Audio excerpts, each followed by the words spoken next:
All right, everybody, I just wanted to go ahead and jump ahead and give a potential trigger warning. In this episode, we do get on the subject of sexual abuse as it pertains to the episode, and we wanted to do our due diligence and let you know that that is the case. It comes in about maybe 3/4 of the way into the podcast, and yeah, I hope you enjoy the show.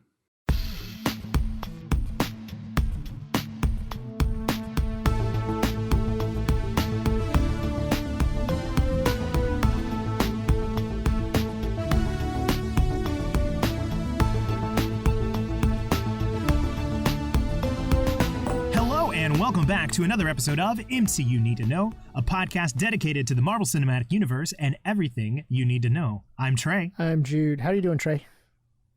I'm all right. Bit of a long week, but I'm happy to be here and discussing some more Daredevil. How about you? Yeah, same here. It's been a long week. Summer school started this week. It's interesting. I have a little bit more leeway because it's the e-learning online. In terms of what I do, it's been a long week. But at the same time, you know, I'm liking the opportunity to try to get creative with it. So, but it's just cool. Exhausting. Oh yeah, I feel that, man. It's we're flirting with the 90-degree weather here where I'm at, and being in lawn service, that just makes the days go by so much longer. Yeah. Well, I tell you what, I've been keeping track of the photos you've been posting in the Discord. Oh yeah, yeah, like they're looking good, Thank you. Yeah, I'm gonna have to send you one via text because I couldn't send it in our public Discord because it was too identifying location wise. But I took one I was really happy of today. Oh, nice! Send it to me. I call it "Get Back to Work, Trey." Well, you know, go check out the Discord. Go check out some really cool photos. Thank you. But anyway, if you don't know what we're doing, we have been doing a rewatch of Daredevil. This is something we've been doing in lieu of Black Widow's release, and it's been a lot of fun. It is. So today we're going to be discussing Season 1, Episode 10, Nelson versus Murdock. We open up on Matt regaining consciousness from the last episode. He's covered in stitches, and he tries to get up off the couch, but Foggy warns him not to. Foggy's clearly upset, and they begin to have a disagreement about how much Matt has been keeping from Foggy. I was going to say, this is probably the shortest open we've had before opening credits.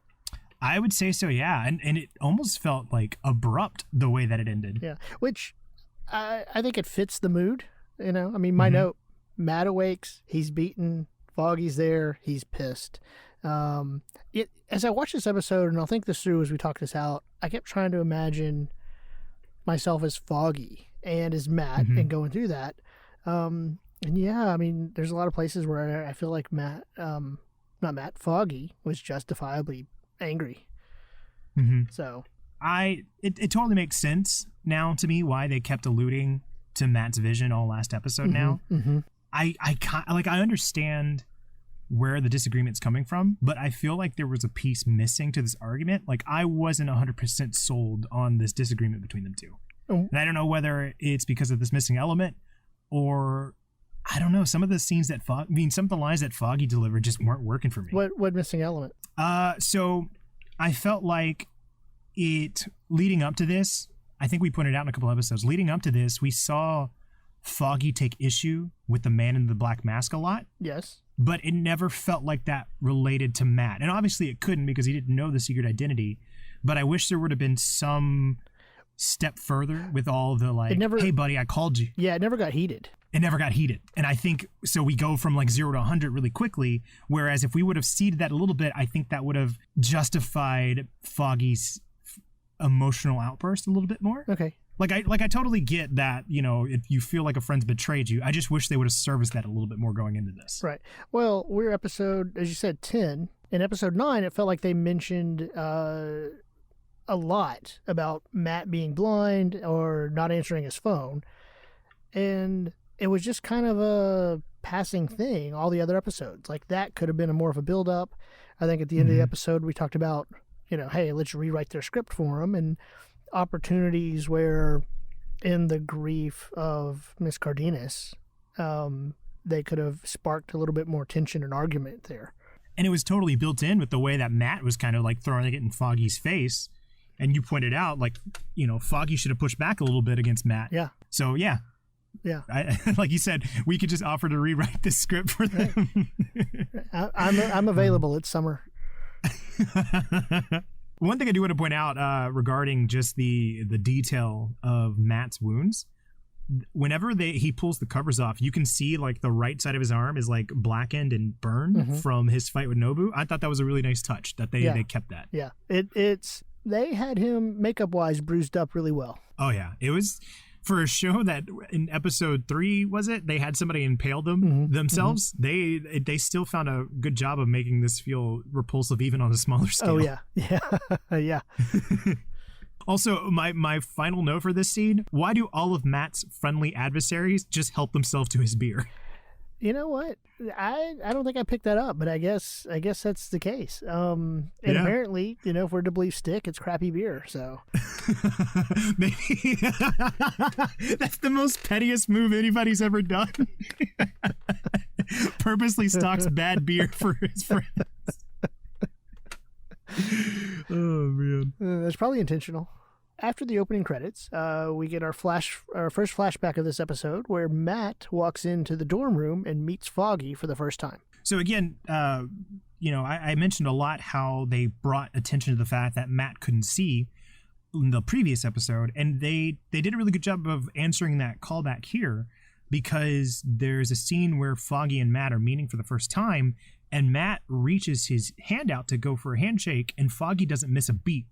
Now, if you remember in last episode, there was a similar situation where Matt went to go shake Ben's hand, and Ben was kind of like uncomfortable and didn't immediately clasp the hand. I love that little detail, because Matt specifically says something to the line of like, usually people are dancing around me like I'm made of glass. I appreciate that, you're a lot more open with me.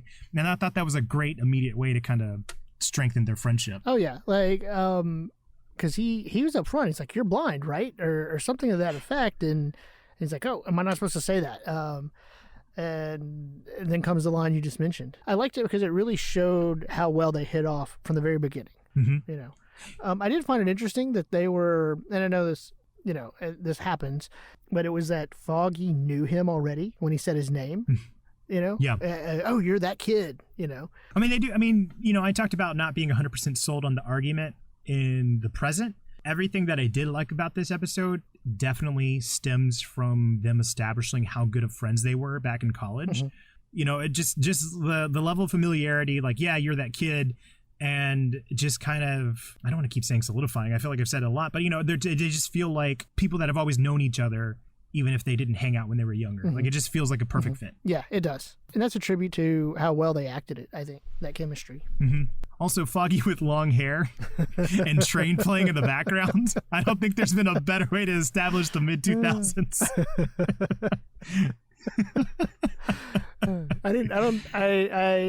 I liked the long hair. I didn't catch that Train was in the background. Yeah, I believe it was Drops of Jupiter. It was the song playing. Hey, I liked it. I liked that song. Yeah. I can't remember the last time I listened to it, but I remember enjoying it. I'll own up to that. After the flashback, we do jump back to the present, where Foggy continues questioning Matt's ability to see. Foggy obviously feels betrayed by Matt and accuses him of lying all these years. And then it gets to the point where Foggy questions whether or not Matt did all the things the man in the black mask was accused of. Yeah, I liked they did basically they did an action cut. Foggy gets up from that last scene, and they cut back to Foggy sitting in on a chair in Matt's apartment, and gets up. And then you kind of match that action. I like the way they did that. Most of their flashbacks throughout the whole season has had a really good way, whether it be audio or action, to get us in and out. And I really enjoyed that. Yeah, that's something that I didn't pay attention to at first, but after you've been tracking them in previous episodes, like, I've grown to appreciate the way they do it, because it's not just like, all right, now we're in a flashback and here's the important information. They find creative ways to tie them in together. Yes, they did. They did tie them in together really well. Now, I'm just curious. I felt like, and I don't know, maybe it's me, Foggy wanted a yes or no answer to a really complicated question. because clearly we come back and Matt has told him, he's like, yeah, I get it, world on fire. But can you see yes or no? And Matt's like, in a manner of speaking, and Foggy's not having it. I don't know. I feel maybe because the show's Daredevil and we're following him all the way through. And so we know how this works. But I'm just like, Foggy, you're asking a question, or you want a simple answer to a really complicated question. And I think that goes back to what I was saying is the missing element. I think if they would have kind of planted these seeds a little bit more, then it would have been a little bit more easier to understand, like you said. Because, I mean, obviously he's heated. Nobody is ever rational in their heated outrage. So it just would have been a better viewing experience if we would have seen those seeds planted a little bit earlier. Yeah. And I mean, I will give them credit to this because they have planted how, I mean, I know this is for everybody, but specifically for Foggy, how important trust is. Mm-hmm. I can't remember what episode it was exactly, but there was that scene where Matt was like, we all have secrets. And Foggy's like, I don't, kind of wish I had some, but he's obviously this person who values that. And they do a good job of where it gets to the point where Karen calls and he has to choose to lie to her. And we see how much that affects him. Mm-hmm. So it's like we have point A, we have point C. We're just missing that middle part to get into that level of outbreak. Right. Yeah. You know what? And I even wrote that down where Foggy says she deserves to know. And, mm-hmm. I wrote down a question. Is it Foggy's place to tell her? And I didn't have a good answer on that. Yeah. Because part of me wants to say actually yes. Or part of me wants to say actually yes. It is. I would understand Foggy telling, even if it wasn't rational, even if it was a anger type of thing, but and mainly because like usually I would think the logical thing would be, no, it's that person's secret. They're the ones mm-hmm. that should be the one to divulge it to other people. But the secret is you breaking the law and being a vigilante. And as we'll see in a later scene, that could implicate you, Foggy and Karen, even if they don't know, right? By association. So I think that as much as we've been bagging on Foggy on this episode so far, in the third scene in, I'm kind of on Foggy's side on this one. Mm-hmm. Now, what I do find interesting here is you already mentioned it, but here I think is where they truly are paying off what that set up from episode 9. Right, because he says, "Is that what you do? Do you just hit ignore?" And Matt says, "No." I also wrote, it's like, no, he doesn't just hit ignore. He's actually kind of busy at the moment, like he's getting his butt kicked by Nobu, or he's, with Vladimir, while the buildings are blowing up, kind of thing. But so here I think you get that ultimate payoff. And what I found really fascinating, Matt breathes this sigh of relief, right, when Foggy doesn't tell Karen. I read mm-hmm. that as, despite being able to read people to know are you telling the truth or not, I read that as Matt honestly not knowing what Foggy was going to do. Yeah, I like that read. I think that shows a testament to Foggy's emotions at that point, mm-hmm. and that's cool. I didn't pick up on that, but thinking back on it, I like that. Mm-hmm. Yeah, and the only other thing I honestly had was just when Foggy asked, "Hey, did you kill that cop? Did you blow up those buildings?" And as Matt is answering and saying, "Hey, do you even have to ask that?" And he says, "Yeah, I think I do." And then he says, "It was Fisk." There's a stutter, but you can see like a tear rolling out of his face, out of his eye on Matt. And I just liked that little moment, because to me it reminded me of, or made me think that Matt had in the back of his mind what Fisk said would happen, right? Mm-hmm. Like everybody would turn on you, during that scene when he talked with him on the walkie-talkie. And so, and I feel like Matt was kind of having also that realization there that everyone was turning on him. And to take that a step further, I mean, Fisk is only interacting with the man in the black mask. He has no idea who Matt is. So Fisk's only interpretation is that people aren't going to trust the man in the black mask. Mm-hmm. the fact that Foggy knows now that it's Matt and he still can't trust him just goes to show how deep that level of distrust Fisk has sowed across the city. Oh, yeah. Yeah. So in the next scene, we do get Fisk meeting with Gal on a rooftop. Fisk arrives alone, and Gal is immediately quick to comment on that fact. And then Gal begins to recount a story about a snake who mistook an elephant for prey and was betrayed by its ambition. Okay, three things that stood out. One that had nothing to do with the episode, so I'll save that before we move on to the next scene. Okay.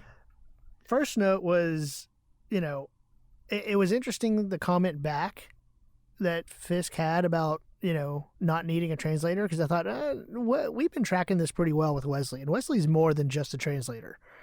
Right. So I am curious about that, and I think Gal knows as well that Wesley's more than just a translator. But then my other note, did Fisk really honestly think he was the elephant of that story? Seriously? I mean, come on. And who knows? Maybe, I don't know. The way it was played, it was like he was honestly asking, but I'm like, we've seen Fisk be intelligent enough that you shouldn't have to ask that. Right. Maybe it goes to show, because I feel like this whole scene is about how much each one of them places points, I guess, and their respect for each other. Mm-hmm. And I believe Gal is now under the impression that Fisk has lost respect for her, even though he kind of insists on the contrary. Right. And so I don't think Fisk has picked up on the fact that he's losing Gal at this moment as well. Right. Well, and clearly we get from here, and it kind of answers some of your questions from episode 9, where Gal, knows that Fisk manipulated Nobu to try to get Nobu taken out. I like that you bring that up, because we've seen before where Fisk makes a comment about, like, I can't lie to that woman. It's impossible. She always picks up on it. Yeah. And we pointed out that scene the first time it happened as a way of like, okay, Fisk clearly values this friendship.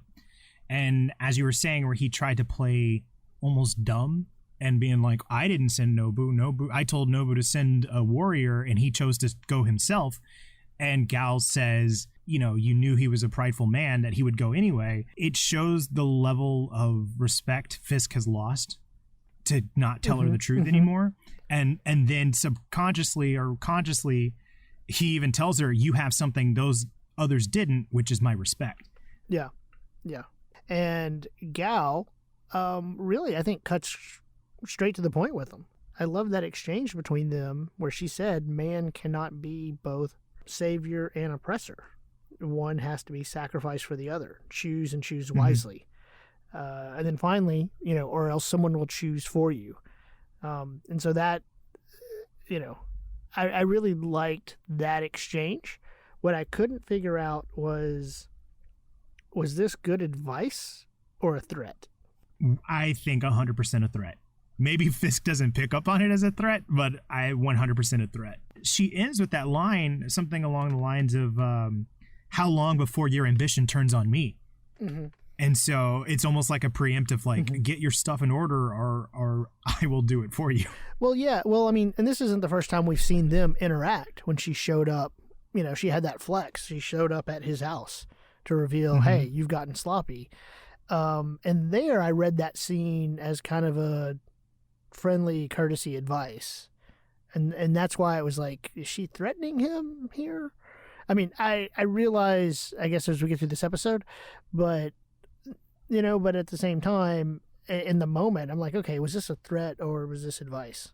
So I have a question specifically for you, because I've watched this episode 3 times and I was trying to see if there was anything I can glean from it, and it could totally be nothing. But it's one of those things that, like, you're making conscious decisions to frame a shot. Right. Do you think there was any significance to the frog in the fountain? Because it felt purposely centered in between them. And I just didn't know if there was something that I was missing. The only thing I could come up with when I thought about that was that it was showing them divided. Like they're sitting next to each other with a clear, like, on the same level kind of thing, but they're clearly not together anymore. Yeah. That, there's something dividing them. That's the only way I could take to read that shot. other than just saying it's a nice location and a good place for that.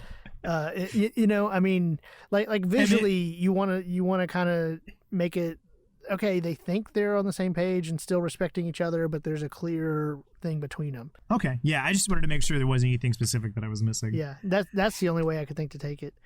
Now I want to mention the off episode thing. And both times I watched this, for some reason, the skyline shot and then that shot leading up to that, I just kept thinking of the Spider-Man PS4 game.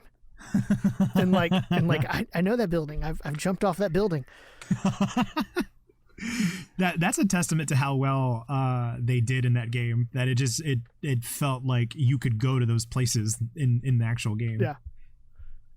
Oh, I'm almost convinced the water tower across when you look out Fisk's apartment is the roof. I think that's the rooftop where you go to get to Doc Ock's thing or something. Now you're making me want to replay Spider-Man on the PlayStation 4. Which, as an aside, as we're recording this, they just announced Spider-Man Miles Morales for the PlayStation 5, and it looks so good. Yeah, I texted you a link to it, but yeah. Yeah, I can't wait. Another thing that I think is important to note in this scene is, and again, I don't know for certain, but I believe Nobu, because Gal makes a reference to Nobu's clan and how they're kind of like waiting now. I believe that's something that gets explored in later seasons. I love that we saw, Matt go up against Nobu, and he was clearly outmatched. And honestly, the only reason he got out of that situation was just pure dumb luck with the sparks and the gasoline. Right.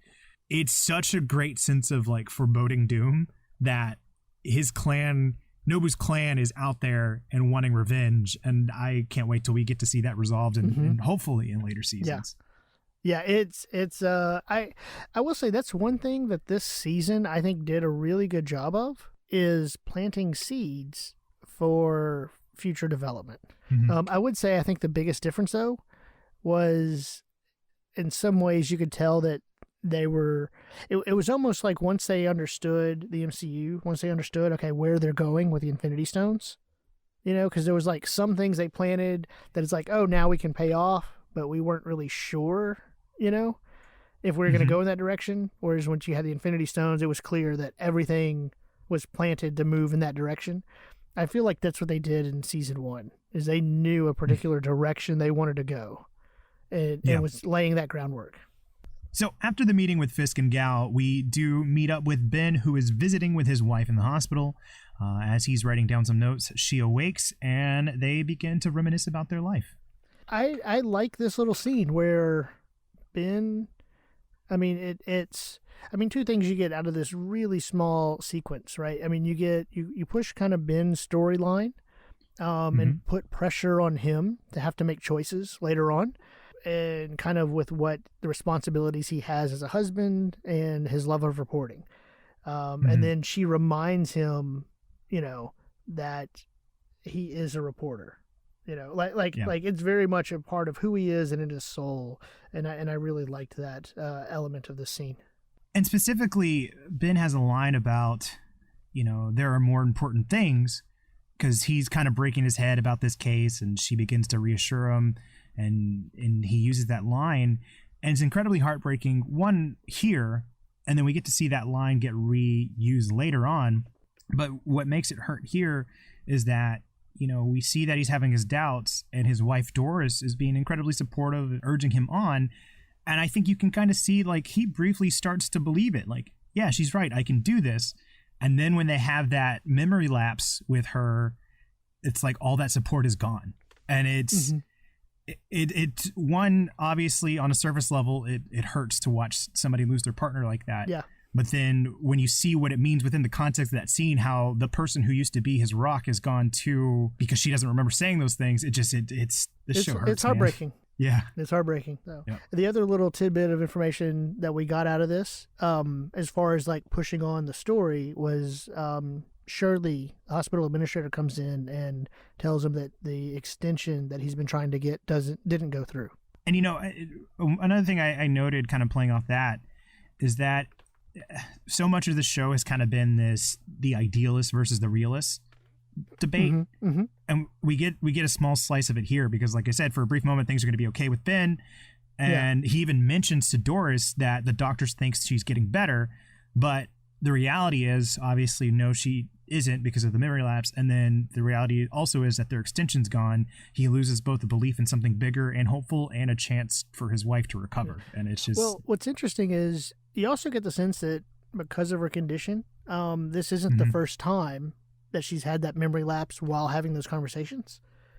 Yeah. But when she, woke up, and said, "Hey, gorgeous," his reaction, it didn't feel like, his first reaction didn't feel like a kind of, "Oh, we've done this before." Like it was a genuine reaction and conversation. It was almost like he forgot what was going on, and then having the rug pulled out from under him, like when that happened was heartbreaking. Especially because if you think about the first time that we learn about his wife and being in critical care, as he's leaving the hospital, one of the nurses pulls him aside and say, like, "Hey, she was up today. She asked about you." Yeah.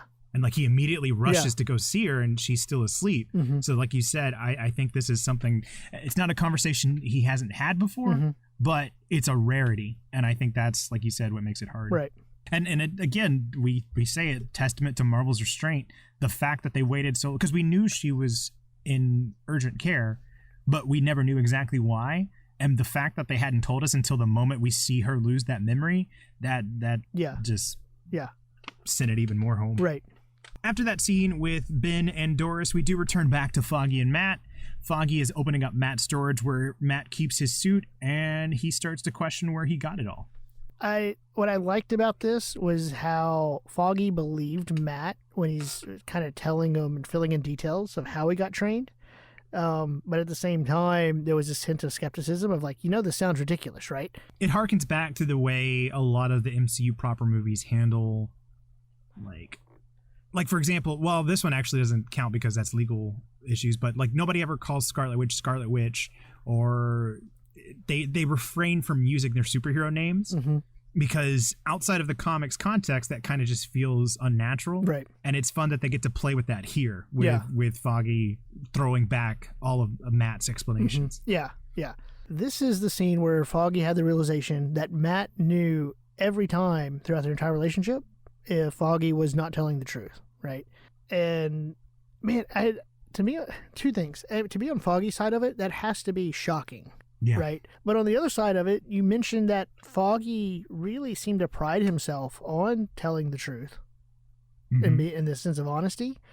So it was almost like, I don't know how many times that you were lying to Matt throughout your relationship to such a degree that wasn't like in a playful way. And I'm glad you brought that up, because the way they kind of cue that up, I thought that was going to lead us into a flashback where we see Foggy lie and it be something of importance, but that doesn't really happen. No, that would have been a really good thing to do. Yeah, and that's what I feel like I'm getting at when I say they're missing the middle element of this fight. Is like they have the pieces there. There was just that one little thing to tie it all together that I think that would have made it a little bit more of a believable argument. Right. Because like you said, Foggy is right. Like if I found out my best friend was lying to me and putting himself in danger, I would clearly be upset. I just don't see why I would be upset like it was a personal thing. Right.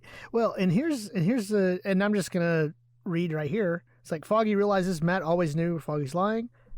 I'm okay with that, actually. That with Matt playing along this whole time.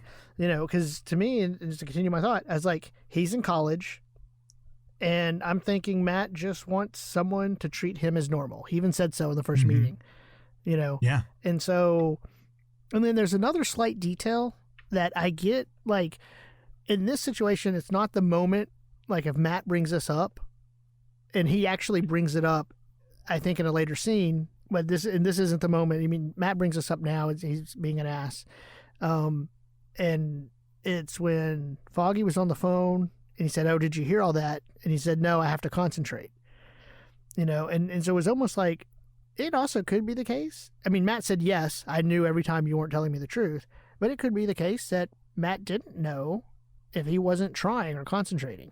And to kind of to push a little further with that, you brought up how irrational Foggy was being with wanting a yes or no answer to something more complicated, it could very well be in that line of thought, Matt was just saying yes because he knew that he couldn't be rational with Foggy about like, well, it doesn't work that way. Right. I like that pickup. And on the topic of Matt's honesty with listening in on people, I am really glad that Foggy calls out the breach of privacy with Matt using his powers to aid his lawyer side. Yes. Specifically the Karen situation. You rightfully pointed out how invasive it was, but we kind of just kept moving forward because it's like, oh, you know, these superheroes, we'll give them a pass. But Foggy stating it plainly within the context of the show really heightens how messed up it is. It really is, you know, to have that ability. But, you know, it's interesting because and I'm wondering why it's difficult with this to side with Foggy, because there's some things Foggy's saying that I'm clearly like on board with, you know, but at the same time, in terms of the anger and all this stuff and there, but it's like, we do that often. We give our protagonist hero the benefit of the doubt or the pass, you know, for things that otherwise normally you're just like, no.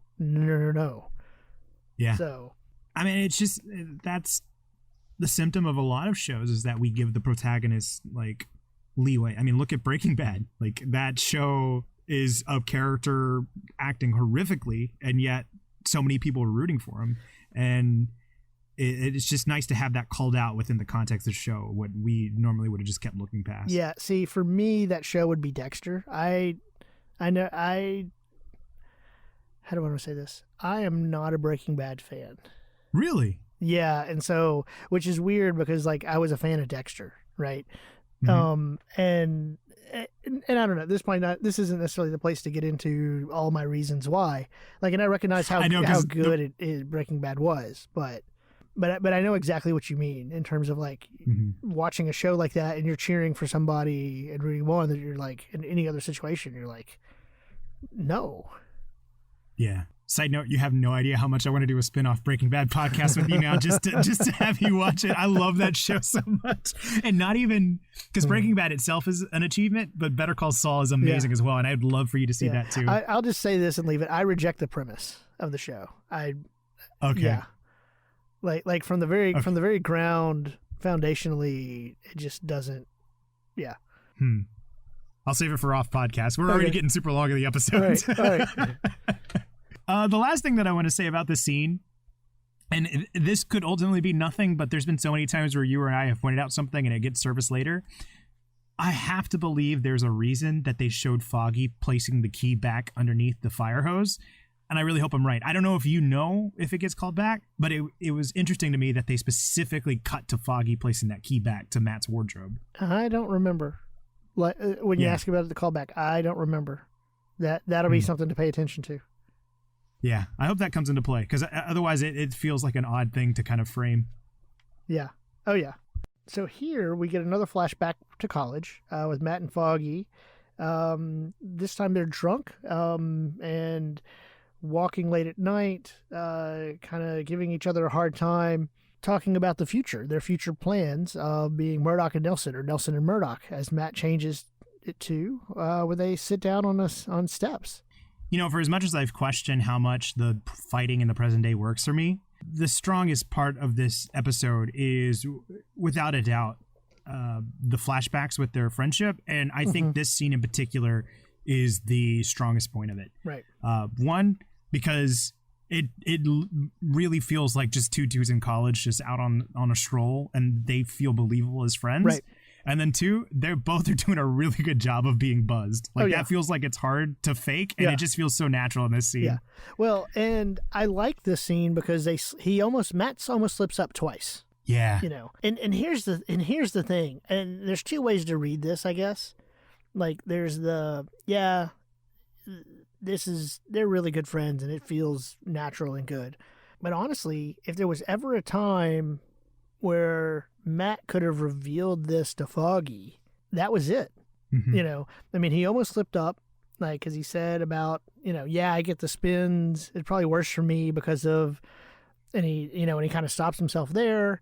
And the switch from Murdock to Nelson and Murdock. And he's like, trust me, I have spectacular hearing, you know. And so, they could have, like, that would have been the time. And now to go back to something you had been saying, that is maybe another missed opportunity, in terms of the tension in the present with pairing with the flashback. Mm-hmm. In other words, maybe they could have had Foggy realize, or remember, or in this flashback or something, that Matt almost slipped up or something like that. Yeah, it could have been in this scene or in a scene we're coming up with, I think, later on, where they make a decision to start their own practice. Yeah, I think that is a good point, that you could have called back to those moments to have it feel a little bit more. What? No, you keep going. Yeah.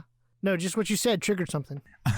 You could have had these moments to kind of call back to fuel the moment in the present. Yeah. And it's interesting because they've been doing such a great job of callbacks in this episode. Mm-hmm.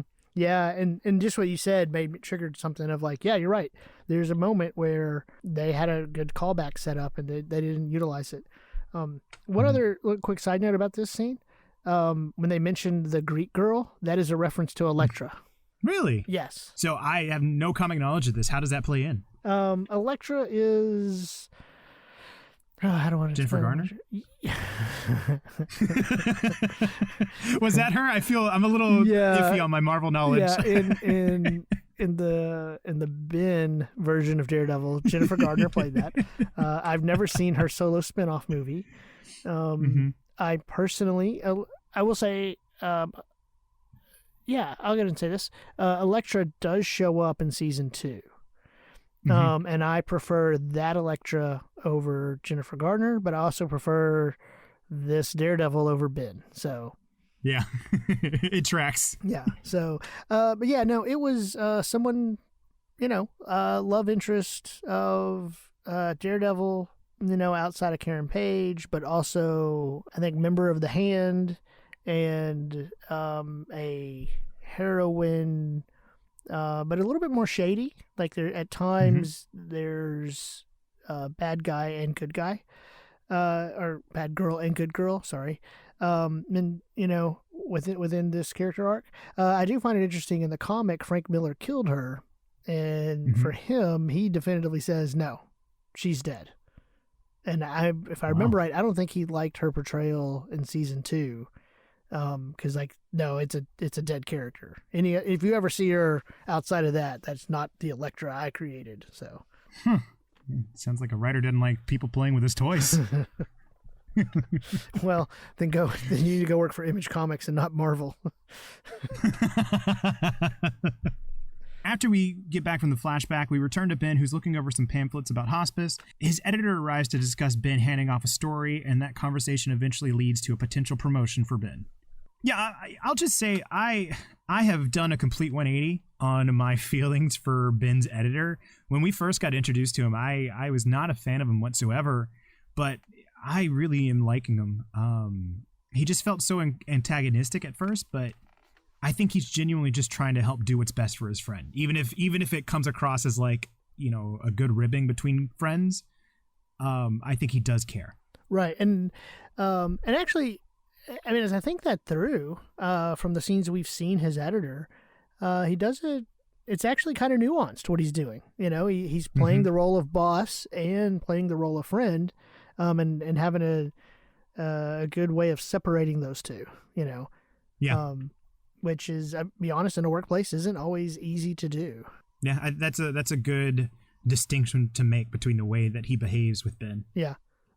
Now, I know we've seen this before, the newspapers on the back of the wall, but I didn't catch it the first time, though, because you brought it up, the MCU reference about the events in New York. But what I noticed this time was the one that was clearly an Incredible Hulk reference.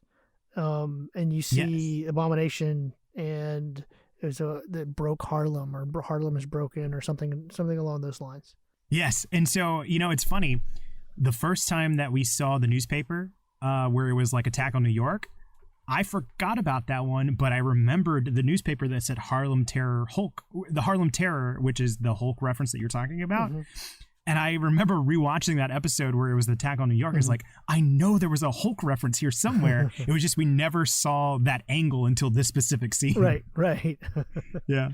From this, we cut back to the Nelson and Murdock office, and Karen is arriving, and she finds a mysterious box on her desk, And then I like what they did here because they got it really tense because then Ben showed up out of the shadows. It's just more proof that Ben is Batman. Yes. Ben is 100% Batman. Yes. But no, I mentioned it earlier in that scene with Ben and his wife about the line, there are more important things. That's the line that Ben uses. Then his wife is super supportive and we start to see him believe again. And then, of course, the memory lapse happens and we move forward. It's heartbreaking again here because Karen is like, I thought we've already been through this. Why are you giving up on this case now? And Ben once again says, it is important. There are just more important things to me right now. And you see how much that loss of his wife has taken effect on him. Right. And I think here he says he's taking a leave of absence. He doesn't say he's taking the new position. And he mentions that he can't afford it. And I'm going to just be upfront. This scene starts a slow slide for me on Karen because Karen convinces Ben, hey, let's go check out another nursing home to go. When Ben clearly, for me, Ben clearly wanted out. Like there was no kind of back and forth on Ben. He's like, here, this is your stuff. You've earned it. There's more important things for me. Because even if they've maybe lost the thread a little bit, we talked about how much we loved Karen and Ben being paired up because it was almost like Ben was taking her under his wing and teaching her to be like an investigative journalist. Yeah. And we kind of get that final farewell here because specifically Ben says, you're good at turning heads, causing a problem. You remind me of me, but that's half of it. The other half is knowing when to pull out. Right. And so, like you said, there is no question. Ben is done. Like he wants out and he has legitimate reason to. And he even goes so far as to explain to Karen why with the situation with his wife. And the way Karen responds, I think she says something like, well, why didn't you tell me it had gotten so serious? I think that implies that even though we never saw it in the show, they were close enough that Ben had confided in her before about the situation with his wife. Yeah, that's a good little catch there, that kind of like an off-screen moment that we were able to put together. I like that. And you mentioned about him taking her under his wing in the very beginning of the scene. He was teaching her tricks like, you need to be more careful, like, lock the door. And then she's like, I am careful, and pulls out mace, and it's like, no, lock the door. It really feels like a disservice to Karen's character. I think we were both excited once Foggy and Karen were getting stuff to do, and then we talked about how it felt like they kind of misconstrued their storylines together. Yeah. And then here they have just taken away all effectiveness of Karen being the smart investigative journalist. Well, yeah, because it's not about, at this point at the office, it's not about necessarily your safety. It's all the paperwork you have, all the research, all the Yeah. So after that scene where Karen convinces Ben to take a little drive to a nursing home Karen found upstate, we get to Fisk's apartments where he, Leland, and Wesley are getting ready for a formal event. Leland is clearly upset about Nobu's death, but Fisk insists that Leland speaks to Gal to smooth things over. Yeah, the biggest note I have here, well, I have two notes. The biggest note that's relevant to the episode is where Leland said, Gal's right, you've changed. Because to me, there was this implication that, like, well, go back to think when Wesley's like, yeah, we've been talking behind your back to the Russians. It was almost kind of that moment of like, you want me to go talk to Gal, but Gal's also like already been talking to me. Yeah. That's the way I took that comment. I didn't pick up on that, but now that you're pointing that out, yeah, that makes sense. And it also kind of makes it feel like high school kids fighting, like the way they're all going behind each other's back. Yeah. Oh, and I loved the exchange with Wesley, when he was like, well, you didn't really like Nobu anyway. He's like, well, I don't like you, but I'm not going to light a match. I'm glad you pointed that out because my first note was this. Wesley could kick Leland's ass in that moment. Like the look on his face, he was done with Leland. Yeah. Oh, man. The only other note that I have is, without getting too far ahead, we obviously know there's a big orchestrated event coming at the end. Yes. Kind of the biggest moment of the episode. Yes. From this point forward, do you think Leland played a part in that scene? Or if you know, I don't know if you know if that gets answered in later episodes. If it does get answered, I honestly don't remember. And I'm going to say yes. Yeah. And the only reason why is we've seen, like, Leland agreed to talk to Gal. And from Leland's perspective, you've seen Fisk take off Anatoly's head. Or not seen it, but you know of it. You know that he let Nobu burn alive. You're standing in his apartment. What else are you going to say? You know, and if you're in it for your own survival and he's a businessman trying to make money and he sees himself as integrally important because he's the money man, you know, as when he tried to decide, you know, get in good with Nobu at the beginning of the Stick episode, I'm not convinced that Leland talked to Gal on behalf of Fisk. And I'm honestly surprised Fisk would expect him to. I'm trying to think. I mean, has Leland, which Fisk should be skeptical whatsoever, being the intelligent man that he is, but I'm trying to think, has Leland ever shown a tendency to go behind Fisk's back? Like, we've seen him take jabs at him, but obviously Fisk doesn't know about him trying to side up with Nobu or... Yeah, I don't think we've seen him... I don't think we've seen that. But we've definitely seen the jabs increasing. I think that makes sense. There's definitely enough groundwork there for it to be plausible. Yeah. My last little note, and I think I already mentioned this, but I just, in case I didn't, long week, don't remember. So I'm just going to say it one more time. I feel like every time I see Fisk apartment, that water tower, I think it's PS4 Spider-Man. You know, and we saw it there, so I got to mention it. Now we need to go both play Spider-Man PS4 and take screenshots of that game and then screenshots of the Netflix show and see if we can 100% determine whether it is or not. Okay, I'm in. Give me a good excuse to fire it up again. So after that meeting with Leland, Fisk, and Wesley, we do return back to Matt's apartment where Foggy is speaking with Mahoney. Mahoney informs Foggy that the junkie that killed Elena died by falling off the roof, which leads Foggy to start questioning whether or not Matt did it. Right. I think I've already started to reference this scene when Foggy asked Matt, you know, did you listen in? And he said, no, I have to concentrate. And then, you know, Foggy, I think rightfully so, questions Matt about the junkie. And this is the one I found, because we were critical of that, of Matt, you know, and I get, they were trying to show Matt being upset and letting the devil out. But, like, I think Foggy was justified in asking, did you kill the junkie? Or, you know, was this you? Because at this point, he had, like, through the newspaper, I don't remember, thinking back to the episodes, was it known that the man in the mask threw the Russian over the side? I don't think so. I don't think so. That never, if it is known, it's never stated in the show. Okay. Yeah, I don't think it is, because the only people would have known was the guy thrown over, and he died. You know, the kid, Claire, and Matt. So, yeah. The Russians, I believe, know as a general, but I mean, they're all gone now. Right. So, yeah. Okay. So, like, Foggy wouldn't have known that Matt did that. You know, the thing that I get taken away from the scene is last week you asked me if that episode was the bottom of the story circle overall for the season. Right. These scenes here, I think, really solidifies the answer being yes. You know, Matt's one on the entire story circle has been, whether he knew it or not, it's been wanting to put an end to Fisk. Mm-hmm. He finally gets him in last week's episode, but he pays that incredible price for it.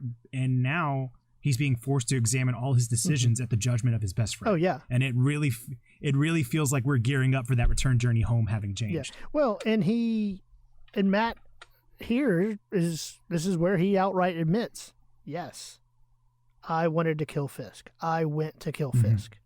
And it feels like, for a character that's been, one, we've been examining it just watching the episode, but two, we've known internally he's debating this no-kill code. To have him say, yes, I wanted to kill him, it shows just how much he's broken. Oh, yeah. Yeah.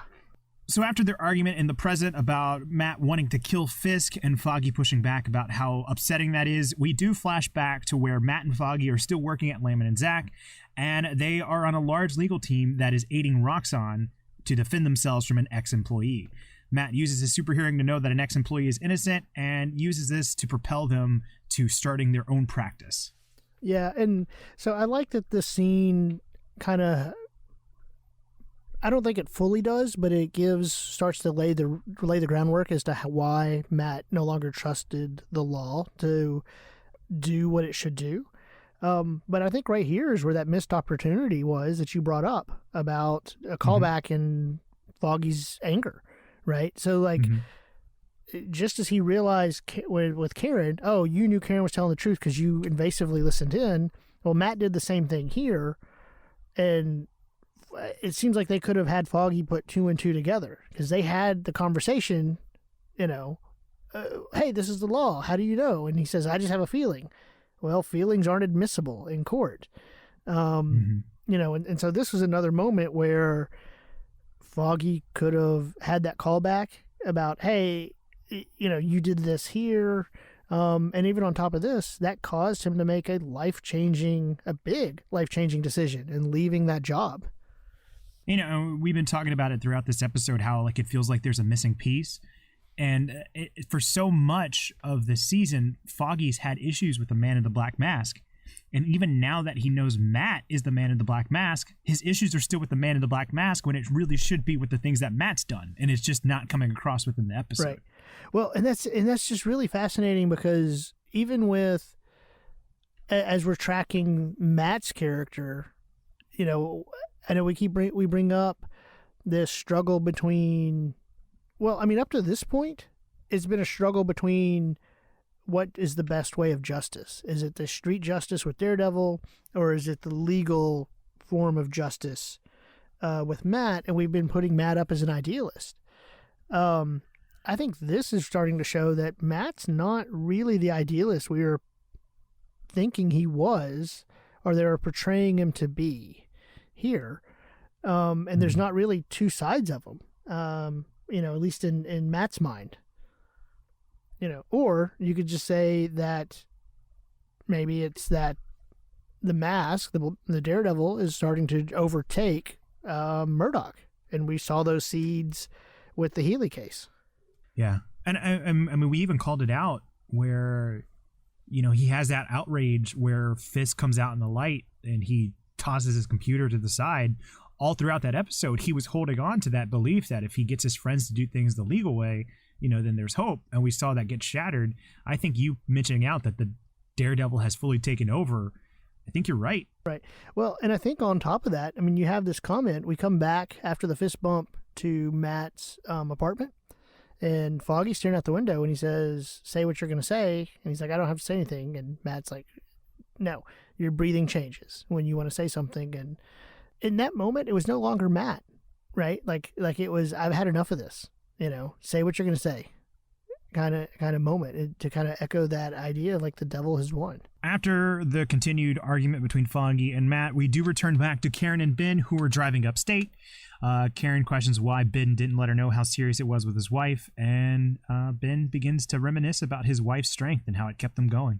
At this point, and it was nice that they had that moment in the car, but the frustration and just outright anger, I guess, towards Karen's character kind of really started to bubble up because clearly they, through the change of day to night, they were going on a significant drive. At least that's what to me they were signaling. And there's an element of like, he's telling you this story about his wife. He's letting you into a really intimate part of his marriage, and opening up, and you're dragging him out somewhere that once we see the place, like, he can't afford that. Like, clearly, like, it's just obvious that he can't afford that place. And it's just like, how can you do this? How can you treat him that way? The thing that I wrote down is like, I like where this Karen and Ben storyline is leading us towards revelation wise. Like, we obviously know what's going to happen. I just wish they would have found a better way to get there. Specifically, Ben feels too smart to be led along like this, and it feels out of character to be this manipulative on Karen's part. Like we've seen characters, specifically Matt, be manipulative, and in turn it puts his friends in danger. But I don't think we've seen anyone straight up use them emotionally like this with Ben and his wife. Like, 'cause she's using that bait of like, hey, this place could be good for your wife, but we know clearly that's not what she's bringing him out here. Yeah. Well, and when we say no clearly, like, you can tell back at the office scene, like, and which, I mean, in that sense, it was great acting on that part to cue in that, hey, there's ulterior motives, I think I might have been more angry if I didn't get that sense in the beginning, than to find out what are you doing?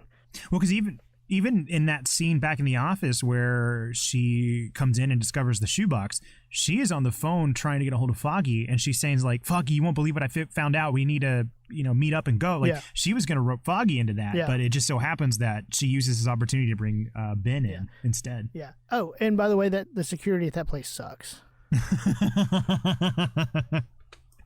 I mean, just not exactly top notch. No, I mean, it looked nice, but just the way they were able to walk around, I mean, I get getting into the door, right? Not even to that degree, although they were already in the lobby, but it's just like once they got in, just a free row, I don't know, it just didn't seem right. So after Ben and Karen inspect the nursing home, we do switch back over to Foggy and Matt, who are continuing their fight. Foggy asks Matt how he gets to the point where he puts a mask on and goes out and fights crime. Matt reveals stories about how he used to lay awake when he was a kid and listen to all the sirens and wonder what was going on, and how ultimately that led him to one day where he just couldn't take it anymore and went out and started fighting crime. Yeah. So, all right. So here we get, this story, as you said, the first time out, clearly watching it, he let the devil out. Right. And at the end of that, you got a sense of like, you had the dripping blood. It's like he almost had a taste for blood. Right. And he enjoyed it.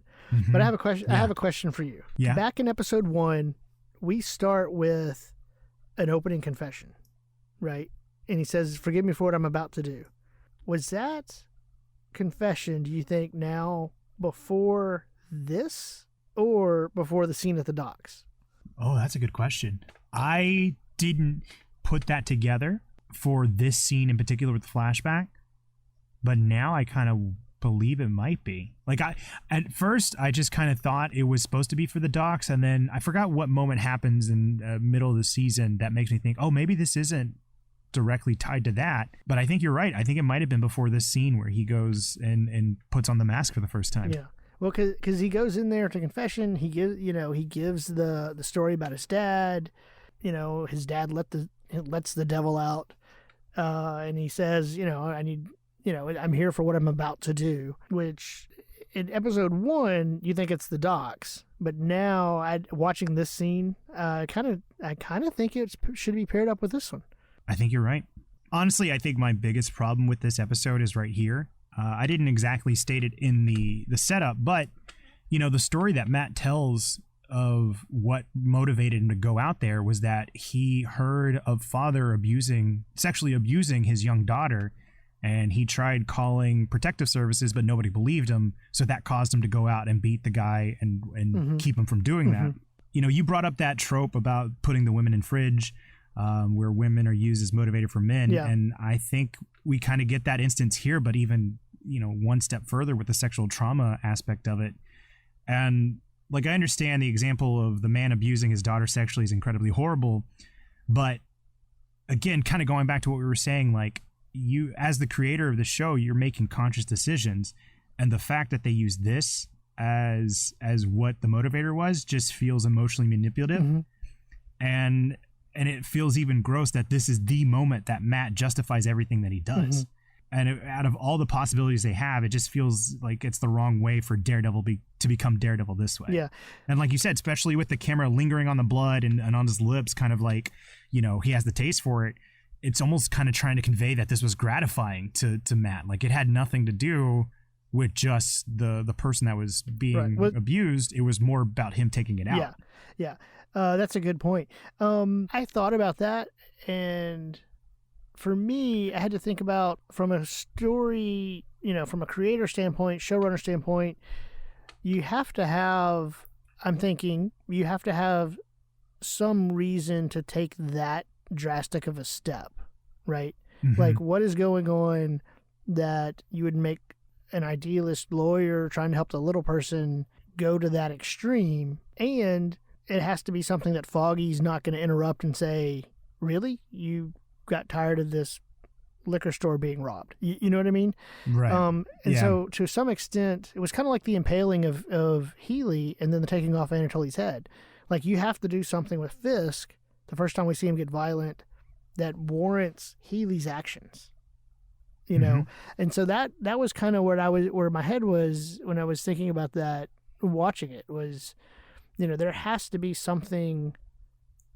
I agree when you're saying the emotionally manipulative, but it's like I couldn't think of another scenario under which Foggy and the audience would be like, oh, yeah, I'd beat that person too. You know what I mean? And that's what makes it hard, is because, like I said, who wouldn't be motivated to like defend somebody? But I guess where this scene gets it wrong is that it doesn't feel, and how could you? Because this is just a small story in a larger season that's not even discussing that.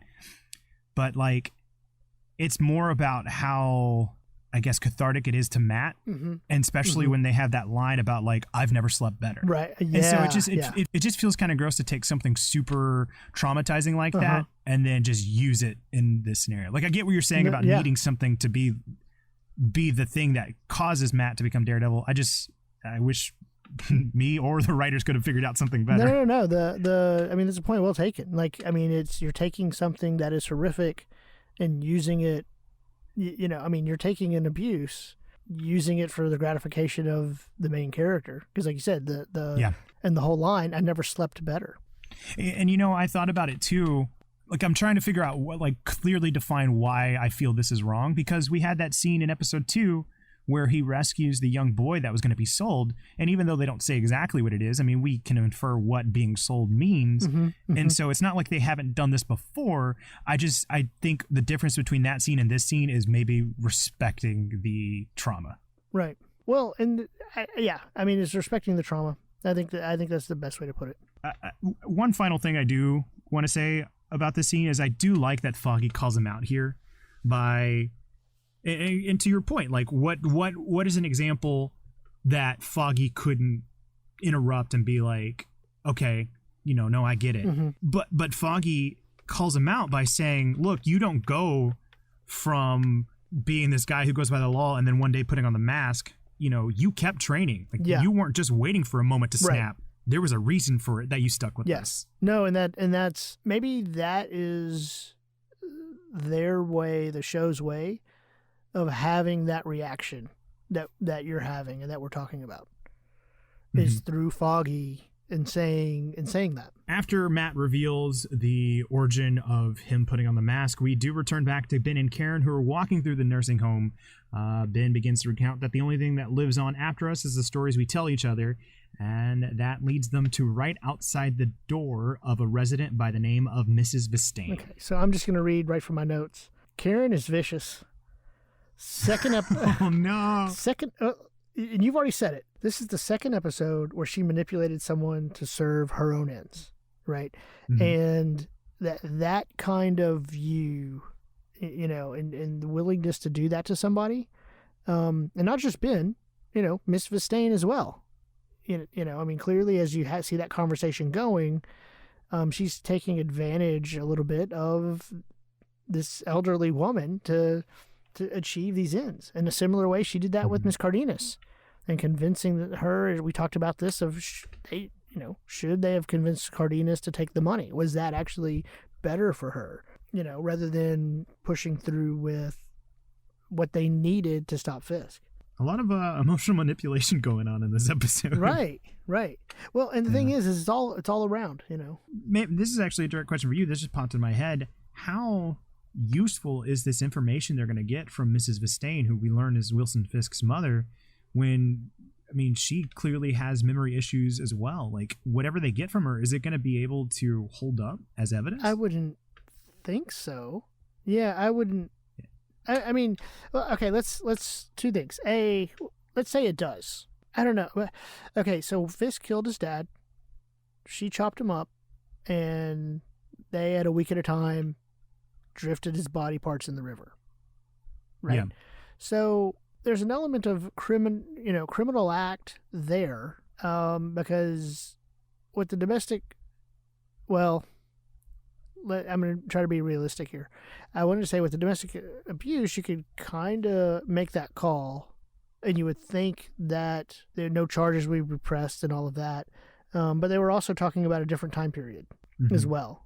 So I don't know if it's as clear back then, at least considering the flashback, not when the show aired, but like in the flashback, domestic abuse would be handled in the way which we would expect it to be. And so in that sense, cutting up the body parts and dropping it,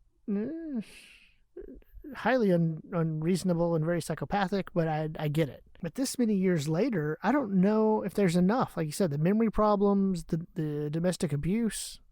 You know, and you already have public opinion on Fisk's side, and he owns the media. He's going to spin that story however he wants.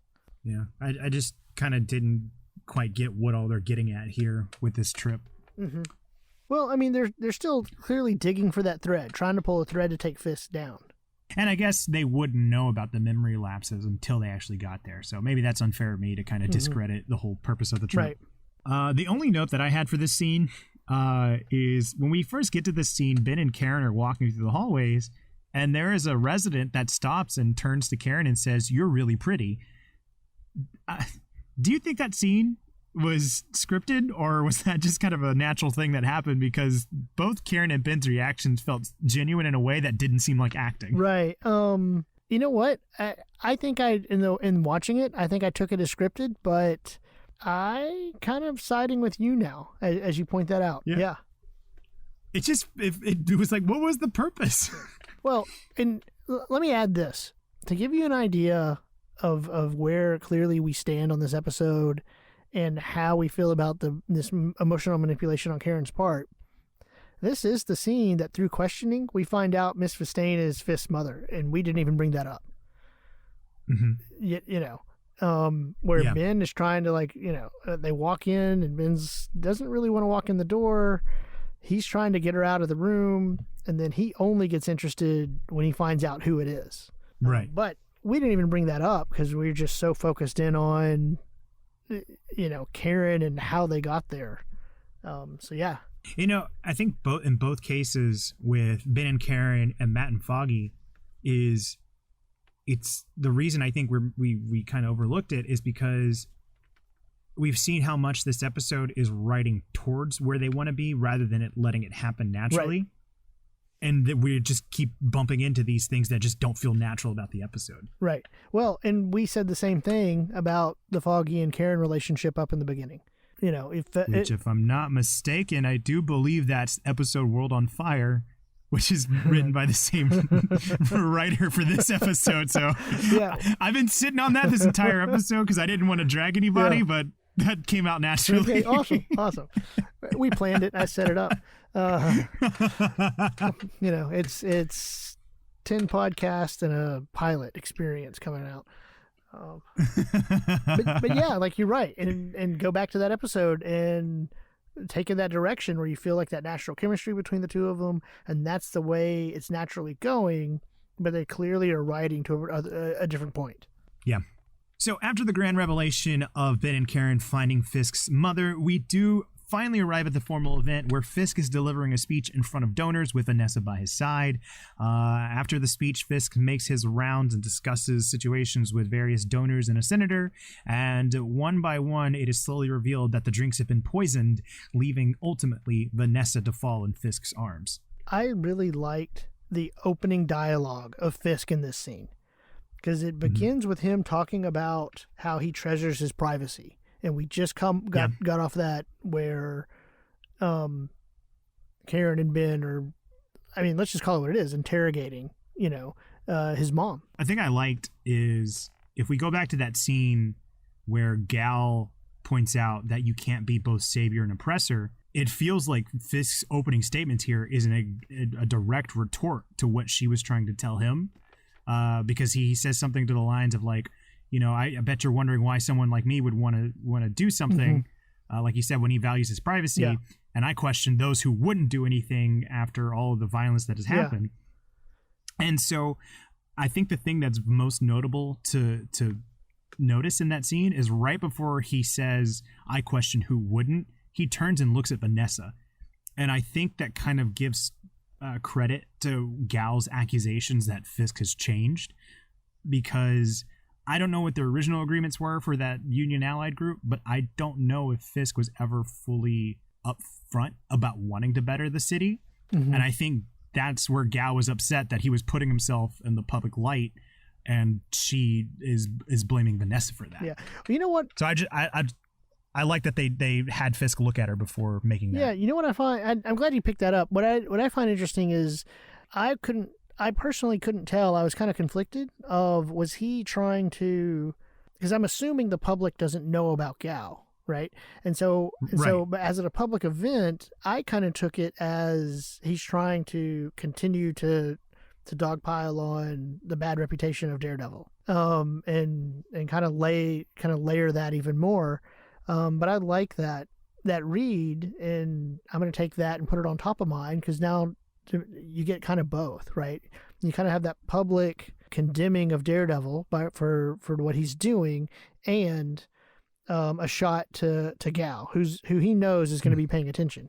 So yeah, I mean, we already talked about it a little bit, but this is what I was referring to when I was asking about whether or not Leland had a hand in orchestrating this, because I'm under the assumption that this was Gal's doing, the poisoning of the drinks. Something I tried to keep a note on while watching this scene the second and third time is Leland grabs a drink himself, and he also hands one to Vanessa. Mm-hmm. And I don't think I ever see him go to take a drink. And the only evidence that I have towards him maybe not being in on it is the way he kind of like shockingly drops the drink. Right. But I don't know. That's the only thing. I didn't take it that he handed it to Vanessa. I thought he was trying to hand it to Fisk, and Vanessa took it before Fisk could get it. Oh, that's interesting. Yeah. I need to go back and rewatch that again. Maybe I need to start upping my views to 4 times a week instead of 3. Yeah, no, that's how I took that. Like he was trying to get it to Fisk. Huh. And well, because the way that Gal throws that line, like, you must choose or somebody will choose for you, it felt like her choosing for him was getting Vanessa out of the picture. Right. Yeah, I'll need to check that out again just to see. And it's just one of those, like, it's obviously written, it's going to be made one way or the other, because you're casting a wide net by poisoning everybody. So I guess there's no way they could have known who specifically would have been poisoned. That's true. Well, but the thing is, if you get into Madame Gal's head here for a second, if you just try to poison one person, then it's clearly you have a pretty good idea who it is. You know what I mean? Or at least Fisk would. So yeah, like it makes sense, and you have a better chance of just getting who you want by poisoning everybody. Now, one of the things so what stood out to me about this scene, and what in my notes, what I actually tracked down, and I didn't catch it the first viewing, right? So we talk about this, like I watched it, I watched the episode on Sunday night, just the first time to start the week, and try to catch it again. And then my note taking is Wednesday night before we record. And my note taking this time, I caught it and I had to go back. The acting on Vanessa's part was fantastic, because what ends up happening is she takes a drink and she kind of makes a face and looks down at the glass, and while this conversation's going, so it's really subtle and you don't see it, but you could tell it was off. It didn't taste right, but the conversation's still going, and you're, mainly focused on Fisk and the conversation, but all the body language of Vanessa later, you can tell she was beginning to not feel well, because she kind of brushed her hair out of her face, but the way she did it was more of a, I'm getting hot. Like it just all the body language was fantastic. But when we don't see her with the first fall, we see somebody else with the fall, right? Like you hear it, they go away to that person, then you come back and see Vanessa, which was really well done. So after the formal event, we do return back to Matt's apartment, where Foggy insists that Matt's going to get killed. Matt retorts that he can take care of himself, but Foggy begins to question about himself and Karen should Matt ever get caught. You know what? As we continue, I feel bad that somewhat that we keep trying to rewrite these scripts. Because what else are podcasts for? Yeah, no, but I really kind of expected Foggy. Foggy found him on the floor, right? If Foggy doesn't show up, Matt probably bleeds out, right? Yep. And then he's admitted, Claire, because Foggy didn't even say this, but you could tell Foggy was a little upset. You told Claire. He's like, no, she found out. She pulled me out of a dumpster half dead. Well, yeah, like Foggy could have had some kind of line or some kind of jab or something about, no, clearly, like, you're not taking care of yourself. Look at you. You know, and she found you half dead already once. I mean, Matt's not doing a good job of defending his case. No, he's not. But also it's that element of like building that tension and continuing on with that anger that Foggy has. You know, we hinted about it earlier, but it's in this scene in particular where Foggy straight up accuses Matt of being like Fisk, because Matt has gotten to the point where he says, you know, we live in a world that, you know, going by the law sometimes isn't enough. And it only adds to that thought that we were having about how the Daredevil side is completely won. And it's, I don't know, it's sad to see that for somebody who's tried to hold off this notion that he's no better than the people he's fighting against, he's not fighting anymore. Right. Well, and it's interesting because like he says, no, I learned from that mistake. And Foggy points out attempted murder is not a mistake, you know. And two thoughts come to mind. A, if Matt was successful, right? Like the idea that you learn from that mistake, well, you weren't successful, you know. And so did you really learn from that mistake? Because it's not like you had the opportunity and stopped yourself. The other thing is I question Foggy's use of attempted murder because we saw how the fight went. And in no point during that fight was Matt in a position to kill anyone. Nope. Matt was almost the murderer in the attempted murder. Right. I mean, in fact, we talked about it and kind of ruled lighting Nobu on fire as self-defense at that point. That's a good catch. I didn't pick up on that till just now. So now I get the intent was to murder, right? And he went to do it, and there's the attempt, right? Mm-hmm. But still, it's just, I don't know. You never got the feeling that Fisk's life, and let's be honest, Nobu up until that point, because as I mentioned last podcast, Nobu was just dumb. He could have ended it very quickly. Was Matt ever a threat to them? Eventually, the argument gets to the point where Foggy straight up leaves Matt, and even though Matt pleads, Foggy is gone, which leads us to another flashback where Foggy and Matt are drinking at Josie's bar. It's right after they made a decision to start their own practice, and Foggy begins to draw what will one day be the sign of the Nelson and Murdock offices on a napkin. So what I liked about this scene was not only did, I mean, there's a lot going on here. I liked how when they clinked glasses, you know, the napkin got ruined, and then we see Foggy packing a box and throwing away the sign, you know. And so you have like, it was almost like this foreshadowing then that this wasn't going to work, you know. Also what's interesting is, you know, at this point when they made that, you know, they're making this joke about, hey, this is a napkin, you know. But at this point we know, and I'm assuming Foggy knows, that Daredevil Matt actually did know what the sign was just by feeling it. Because like one of his things is he can, you know, simply put his finger and feel the ink. You know, kind of like Braille. And so, like, he knew the sign, you know, that Foggy didn't know then, but he knows now, you know. And so that is an instance where, Matt played along. And, I mean, it almost kind of the way the drink kind of tarnishes the sign, it harkens back to that comment. And even though it wasn't exactly murder, it harkens back to the comment that Father Latham had that it would be an act so dark that it poisons the community well. The way the napkin kind of gets tarnished by the liquid feels like a slow poisoning. And we see in particular that this reunion scene of them starting their practice comes right after that night that Matt went and took on the sexual abuser. And it's the first time, I believe, where he's openly lying to Foggy about where he got his injuries from. Yeah. So you just see from the very start of why this was so impactful to Foggy. I just wish it wouldn't have come at the very end of the episode. Oh, yeah. Yeah. Well, and I don't know if this was intentional or a happy, you know, a little happy accident. But when the napkin got ruined, it didn't mess up Nelson's name. It was just like that bottom half of the Murdock, you know. And to me, it was like clear of like Murdock was the one that ruined this and messed this up. But to the extent that they were, you know, you're able to get that just right, you know, that's why I don't know if it was intentional or not. But if it's not, it worked really well. That's a really good catch. And I wonder how much that was happenstance or how many times they filmed that scene just to get it right. Yeah. But Yeah, that takes us to the end of the episode. Do you have any overall thoughts for the episode as a whole? You know what? I had mixed feelings about this episode because it was, in that sense, it was a big roller coaster.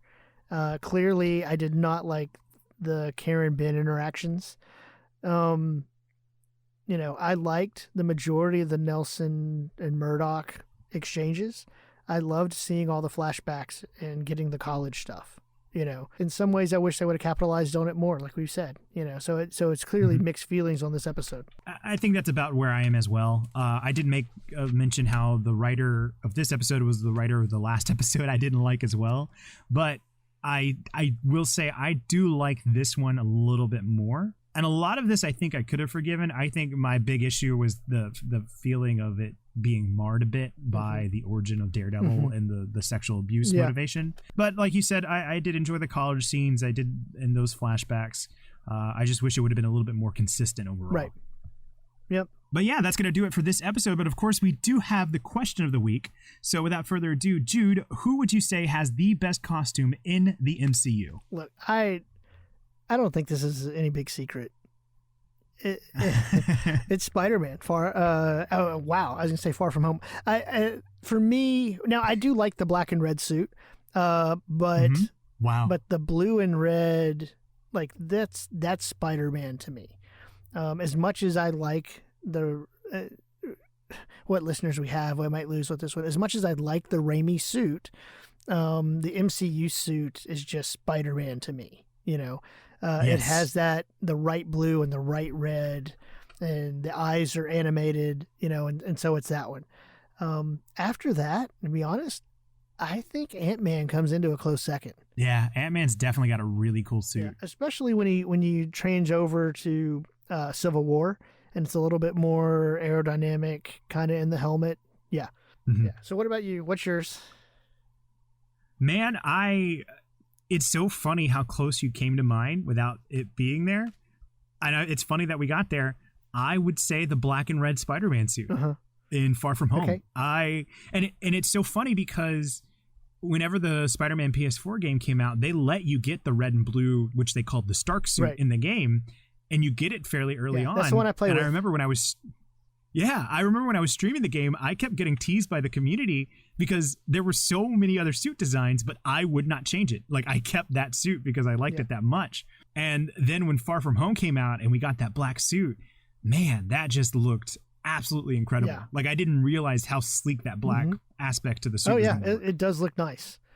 Yeah, I do like it.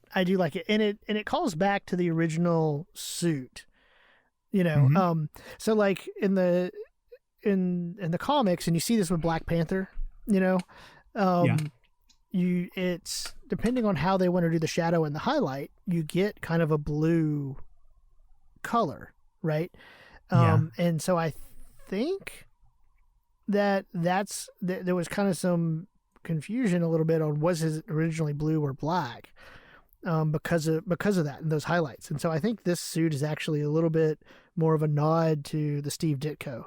And even in the original design, he had the wings, which, I mean, we see the web wings in Homecoming too. So it's not like it was just that suit.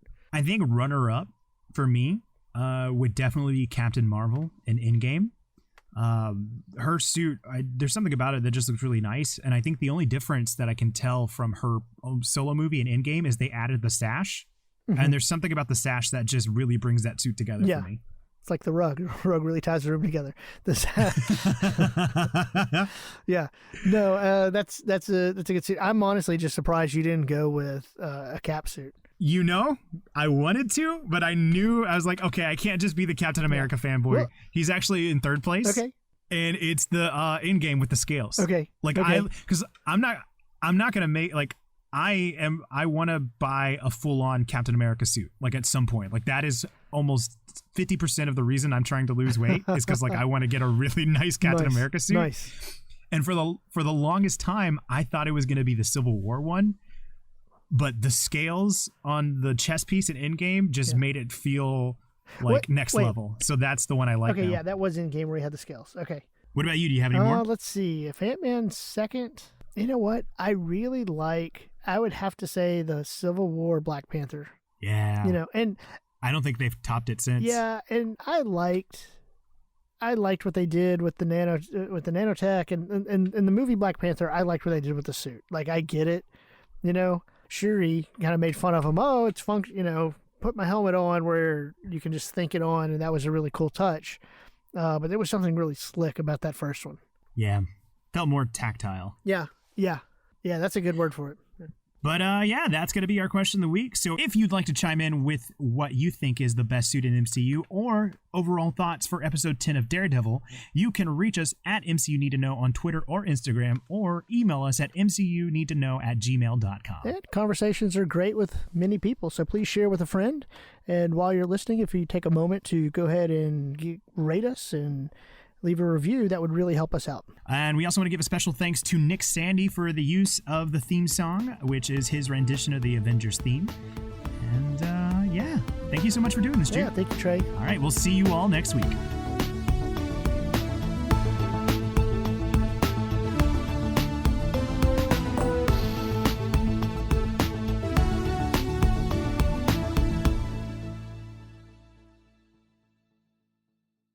But anyway, if you don't know what we're doing, we have been doing a rewatch of Daredevil on Netflix. We are currently on episode 9.